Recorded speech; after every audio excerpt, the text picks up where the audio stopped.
Good morning, everybody, and welcome to the Most Important Conversations Meditation.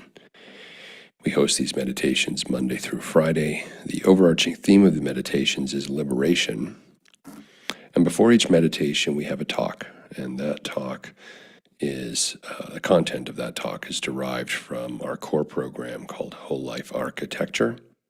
Whole Life Architecture is a container where participants in a live interactive environment each week are learning to be the step back into their power rather as the creator of their life as opposed to merely consuming life. They learn that they have the ability to create a life by design as opposed to merely tolerating a life by default. And so inside of Whole Life Architecture, the participants work together, create together, collaborate together, grow together, evolve, share from their experience. And inside of the curriculum in which they're all working together, they begin to step back into their power as a creator, which is a power we all had and were born with. We were born creators. We were born learning how to imagine and to play and to make believe and to fantasize. No one had to teach us that. People had to teach us how to not be that. And so it was in the interests of the way our society has been set up and structured to not have creators, but rather to have consumers of life, consumers of time, energy, space, information, things, to look outside of ourselves for who we should be, why we should be it, what we should be doing. And so we end up living someone else's life. And this morning we're going to do a different kind of meditation. Normally we do, on the days that we're not doing neural sculpting meditations, we usually do watcher observer meditations. But today we're going to have a more active kind of a meditation. We're going to practice this a couple times this week. This meditation is an envisioning meditation. This meditation is a little bit more active. You still do it on your own, but instead of being passive and merely observing and watching your thoughts and emotions, you are standing in the creator sphere of your life, and you are imagining something. And I'll get to that as we get to the meditation this morning. But before we get into that, I wanted to talk a little bit about why it's so important. We've been speaking over the last week about imagination and why it's so important to reconnect to your imagination, to turn that superpower simulator in your brain back on at a time in the world when everything is being recreated before our eyes. We, as individuals, have a choice. That choice is to merely be bystanders, wallflowers, not get involved, not participate in the new systems and structures that get created. No one is powerless unless you believe you are. What you believe, you will perceive. Whatever you believe, you will perceive out in the world. You will see more of that, and it will be a reinforcing mechanism, confirmation bias of your already pre-existing belief systems. The only problem is that your belief system is not your belief system in most cases. Your belief system was taught to you, it was inherited to you, what you believe about the world, what you believe about people, what you believe about how society should function, what you believe about your value system, your morality system, right and wrong, good, bad. Or are there such things? What you believe drives every single action in your life, and yet most of us are completely blind to this because we are blind to what we believe. Our beliefs were so embedded and set up decades ago when we were children. And we were just like open vessels, open minds. We were imaginative. We were playful as children. And then the conditioning of our parents, our friends, family, community, Their belief systems got passed on to us. Don't do this, be like this. If you do that, you'll upset people. That's right, that's wrong, that's good, that's bad, get in line. And so, as open containers for creativity as children, as beings that naturally imagine, we were fed a diet, a mind diet of fear, risk intolerance, closed-mindedness, judgment, intolerance. These are what's under our belief systems. And for some of you, it might only be in an area. For others, it might be everywhere. Only you would know. But we were fed a mind diet that culminated into our belief systems. And because we have those belief systems now as our operating system, whatever we are believing, we are perceiving in the world. This is your operating system. And you couldn't have a life other than the one you have because of the belief systems running your life. Therefore, this isn't about blame, but it is about taking responsibility. Will you be responsible for your life? All of it, even the parts that don't align with you, even the parts that you don't like, even the parts that you couldn't even imagine why and how that is happening to you. Although you could, and you could imagine a different life. You could begin to reconnect to and turn on the simulator of your imagination in your mind and begin to imagine a different life. It starts there. Everything has been created. Everything you are experiencing in your day, every computer, television, phone, car that you sit in, airplane, food that you eat, the way it was prepared, everything in our world started as an idea, started in someone's imagination. That food that you're eating at that restaurant from that great chef, he or she imagined how to concoct and put that food together before you ate it. It started as an idea. That book that you love, an idea. That movie, an idea. The laptop in front of you, an idea. What differentiates a rotary phone from an iPhone? An idea. The things themselves are secondary. What precipitated the things and birthed them into existence was the idea. Your life is an idea. You're living someone else's idea in most cases. You're living someone else's idea of who you should be, why you should be it, how you should be it, why it matters, why it doesn't matter. You weren't born with these ideas. As the Buddhist monks ask, who were you when you were born? This is what we're interested in, because from that person, we can imagine a whole new existence, a whole new possibility for our life, in one area or all areas, up to you. You're the creator. But it begins with an idea, and the only way to generate an idea and to nurture it and to feed it is to imagine it. We all get ideas. Every day our mind thinks 30,000 thoughts. Ideas fly in and out of our awareness. Mostly unawareness, because we're too busy and preoccupied with our habituated, conditioned life. We're too in the grooves of our routine. So most thoughts and most ideas are at a subconscious level. You don't remember the 30,000 thoughts you had yesterday.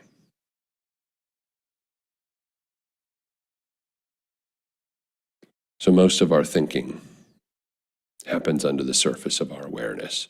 But when we engage in imagination, we bring that subconscious thinking into the conscious. We are presently and actively the creator in that moment. And we are reprogramming our subconscious operating system with new thinking when we are turning our imagination on.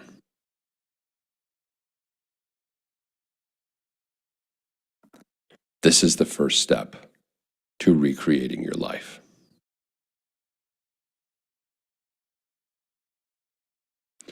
And so this morning we're going to do a meditation that's more of an active visualization.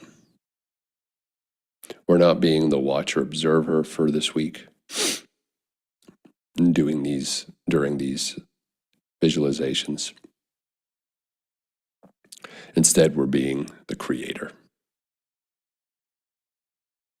And this morning, what I'd like you to imagine as we get settled into our meditation, you get into a comfortable position, taking a few deep breaths, allowing yourself to relax. This morning, I'd like you to choose one thing in your life, one thing that you are dissatisfied with. You may have many things, and that's fine. You'll get to them. But choose one thing in your life that you're dissatisfied in. Could be your health, could be your relationships, could be your career, could be your lack of money,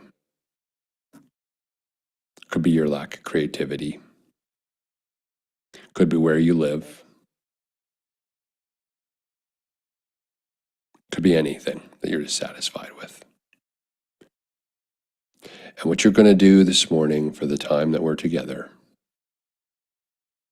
is you're going to imagine what you will create as a new possibility in that area that you're dissatisfied. Imagine your life in that area the way you would like to create it.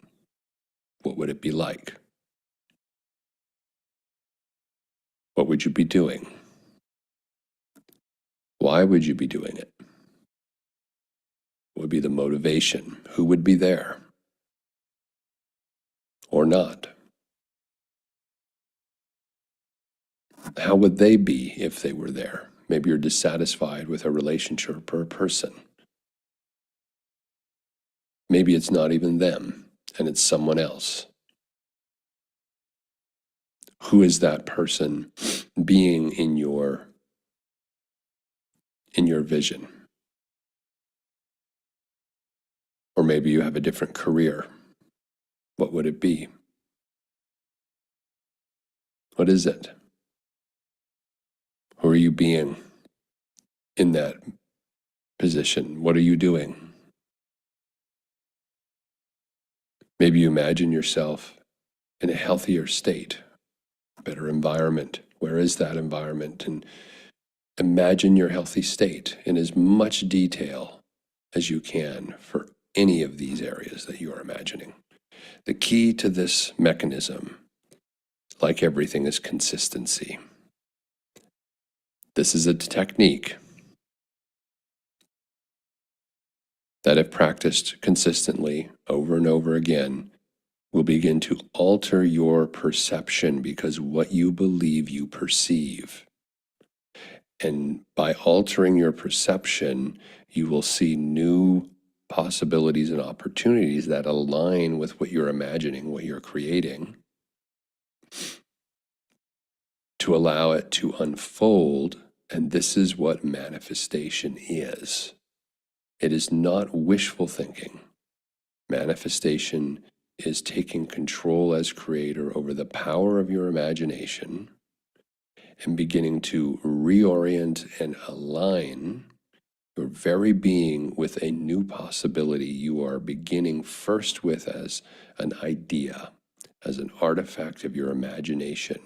And as it works on your belief system, slowly but surely, you will start to see.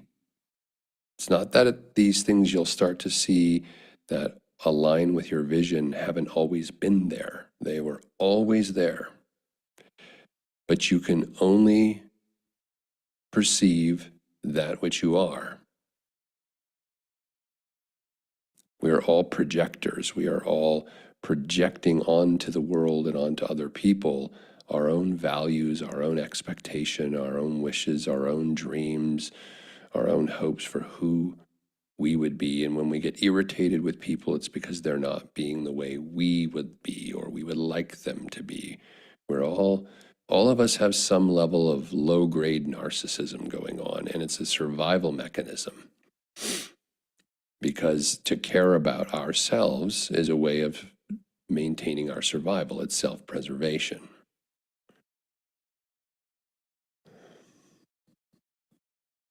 So all of us are always projecting onto the world. Well, if your belief system was programmed by someone else, what you're projecting onto the world and what you are therefore experiencing and seeing is conforming to what you believe, because what you believe, you perceive. You change your belief system, you change your perception, you change your reality, because perception is reality. So this is the sequence. So this morning, as we move into our visualization, I want you to choose one thing you're dissatisfied with. And for the next few minutes, imagine not how it is, but how it will be to align with your desires, to align with who you actually are, to bring your life in this one area, in your imagination, into total alignment. And you do not have to include the people or the situations or circumstances that exist in your current life. That's not the point of this. Don't suck in your current life in this one area into your imagination. Allow yourself to imagine freely. And just sit with that and continue to build on it in as much detail as possible over the next few minutes. And I'll see you all on the other side.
And welcome back, everybody. Reconnecting to the world without, from the world within, from the world of your imagination, back into the world that was created by other people's imaginations. And as we break for today, I'd like you to see if you can stay connected in that one area to what you've imagined. See what it feels like. Maybe you encounter that person or that situation today as it is versus as you imagine it. And start to ground yourself in the possibilities you are creating for yourself. I want to wish you all a wonderful day.